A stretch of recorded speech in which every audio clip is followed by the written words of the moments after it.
नमस्कार, आप देख रहे हैं श्रेय टीवी, देश हित की बात। मैं हूं आपके साथ साक्षी। डालमिया सीमेंट को C2 की 2 टूक चेतावनी, मजदूरों के अधिकार कुचले तो नहीं चलेगा कारखाना। नमस्कार, आप देख रहे हैं श्रेय टीवी, देश हित की बात। रीवा जिले में जीपी सीमेंट प्लांट के नए संचालन की शुरुआत के साथ ही श्रमिक अधिकारों को लेकर बड़ा विवाद सामने आ गया है। डालमिया सीमेंट कंपनी के शुभारंभ के दिन C2 संगठन ने कंपनी प्रबंधन के खिलाफ मोर्चा खोलते हुए मजदूरों के अधिकारों की रक्षा का ऐलान किया। कंपनी के मुख्य द्वार नर्मदा गेट पर आयोजित आम सभा में C2 नेताओं ने प्रबंधन को कड़ी चेतावनी दी। जेपी सीमेंट प्लांट का संचालन संभालने वाली डालमिया सीमेंट कंपनी ने शुभारंभ से पहले कई सुरक्षा कर्मियों की सेवाएं समाप्त कर नई भर्तियां की। इस फैसले को लेकर श्रमिक संगठनों में नाराजगी देखने को मिली। C2 संगठन ने आरोप लगाया कि यह कदम मजदूरों के अधिकारों का हनन है। आम सभा को संबोधित करते हुए C2 के राज्य महासचिव कॉमरेड प्रमोद प्रधान ने कहा कि जो श्रमिक जिस श्रेणी और पद पर पहले कार्यरत थे उन्हें उसी स्थान पर पुनः काम दिया जाए। उन्होंने साफ शब्दों में कहा कि यदि श्रमिकों के मान सम्मान, सुरक्षा और अधिकारों की अनदेखी की गई तो कंपनी को कारखाना संचालन में भारी विरोध का सामना करना पड़ेगा। कॉमरेड प्रमोद प्रधान ने कहा कि किसी भी उद्योग की सफलता केवल पूंजी से नहीं बल्कि मजदूरों के श्रम से तय होती है। उन्होंने जेपी समूह का उदाहरण देते हुए कहा कि जब श्रमिकों के हितों की अनदेखी हुई तो बड़ा साम्राज्य भी दाराशाही हो गया। उन्होंने चेतावनी दी कि पुराने श्रमिकों को दरकिनार कर कंपनी मुनाफा नहीं कमा सकती। इस सभा में C2 के जिलाध्यक्ष गिरजेश सिंह सेंगर, कार्यवाहक अध्यक्ष राकेश सिंह, सीमेंट मजदूर एकता के महासचिव रमाकांत तिवारी, बेड़ा सीमेंट प्लांट के अध्यक्ष बसंत लाल सिंह, किसान नेता आशुतोष सिंह समेत बड़ी संख्या में श्रमिक मौजूद रहे। सभी ने एक स्वर में मजदूर हितों की रक्षा और रोजगार सुरक्षा की मांग उठाई। फिलहाल डालमिया सीमेंट कंपनी के शुभारंभ के साथ ही श्रमिक अधिकारों का मुद्दा गरमाया गया है।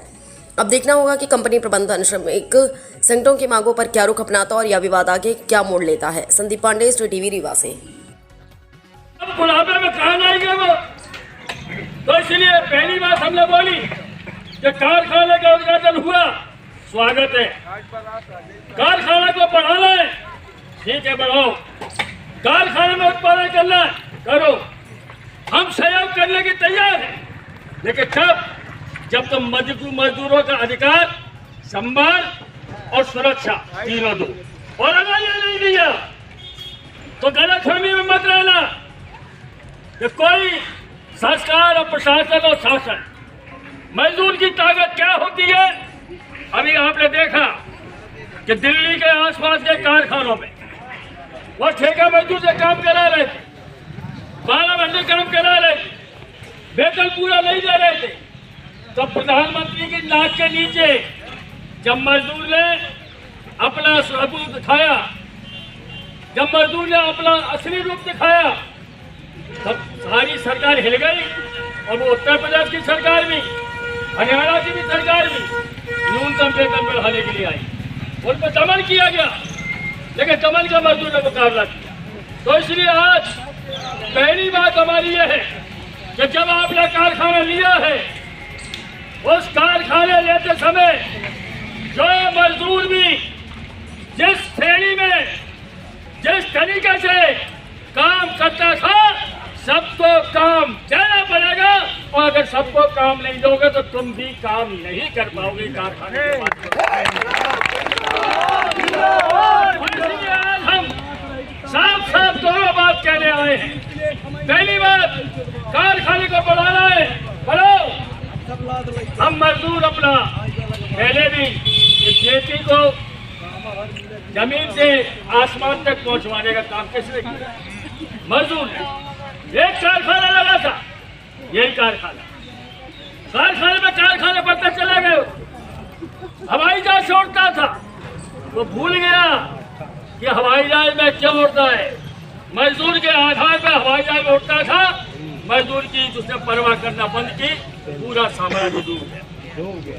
और इसलिए आज नया प्रबंधन जो आया है, वो उसको याद रखना है कि जो साम्राज्य तुमने खरीदा है, वो साम्राज्य जेपी की कौड़ियां तो थी, लेकिन असली संपत्ति मजदूर ने पैदा करके दी।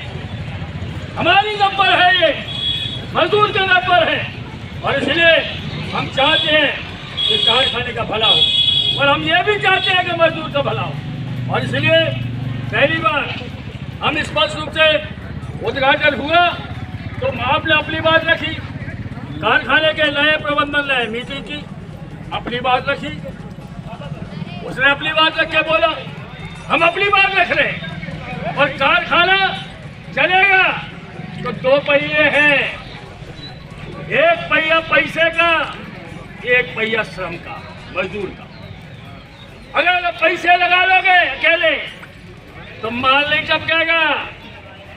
ये पिछले 2 साल से कारखाने में मशीनें तो लगी है, दीवारें तो खड़ी है, गाड़ियां तो रखी है, पूरा सामना तो खड़ा है, तो मशीन में से नोट तो नहीं टपके। नोट तब तक नहीं टपकेंगे जब तक मजदूर अपना पसीना नहीं बहाएगा। तो इसलिए जो नोट टपकते हैं तुम्हारे, तुम गलत फहमी में मत रहना कि तुम्हारे पैसे से होता है। पैसे के साथ मजदूर का अगर श्रम नहीं लगेगा तो मुनाफा नहीं आएगा। और तुम मुनाफा अगर कमाना चाहते हो तो मशीनों का ठीक करो, पैसे लगाओ, और साथ साथ में जो इंसान है, जो असली संपदा पैदा कर रहे हैं, उनका भी सम्मान करो। और इसी साथियों, आप सबसे मेरा यही निवेदन है कि पहले भी जब तानाशाही थी और लोग बड़े बड़े लोग सामना नहीं कर पाते थे, इस इलाके के बड़े बड़े भीमसा तलबे छेड़ते थे, उस समय वो जेपी मैनेजमेंट को चुनौती किसने दी? मजदूर ने, सीटू की यूनियन ने। हमने चुनौती दी और उसको मजदूर के सामने नतमस्तक कराया।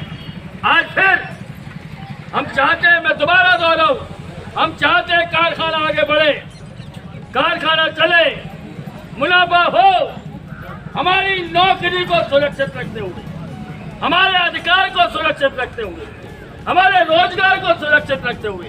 इसलिए मैनेजमेंट को हमारे स्पष्ट कहना है कि जो मजदूर था वो मजदूर काम पर रहेगा, चाहे वो पीआरडब्ल्यू हो, चाहे पीसीसी हो, चाहे जाल हो, चाहे वो सिक्योरिटी के लोग हो, और चाहे दूसरे लोग हो।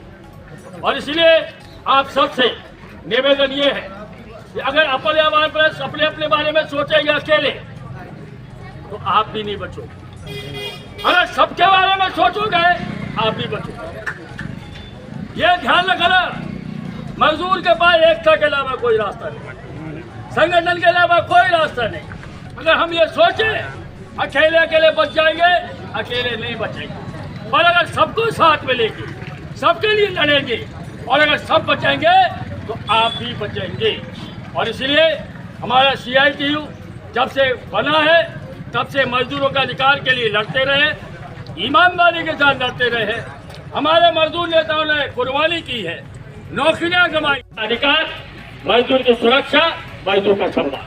अगर तुम मजदूर के अधिकार की गारंटी करोगे, मजदूर की सुरक्षा की गारंटी करोगे, मजदूर के सम्मान की गारंटी करोगे, तो हम दावे के साथ कह सकते हैं कि जिस कारखाने को जेपी ने घाटे में लाके बर्बाद कर दिया, मजदूर की दम पर इसी कारखाने को घाटे से निकाल के मुनाफे में अर्श से फर्श से लेकर अर्श तक ले जाने की हमारी कुव्वत है, हम उसको पहुंचाएंगे। लेकिन अगर तुमने मजदूरों पर हमला बोला तो मुंह तोड़ जवाब दिया जाएगा। इसी साथियों, यही संदेश है कि आप एकजुट रहिए, यूनियन के साथ रहिए, जैसा आप साथ रहते हैं, जरूरत के हिसाब से लड़ते रहेंगे, कदम बढ़ाते रहेंगे, अपने आप को बचाते रहेंगे। आप सबने मेरी बात सुनी, तो उसके लिए धन्यवाद। अब मैं नारे लगाऊंगा और शर्त एक है कि मेरी जो आवाज आए उससे चौगुनी आवाज में आना चाहिए।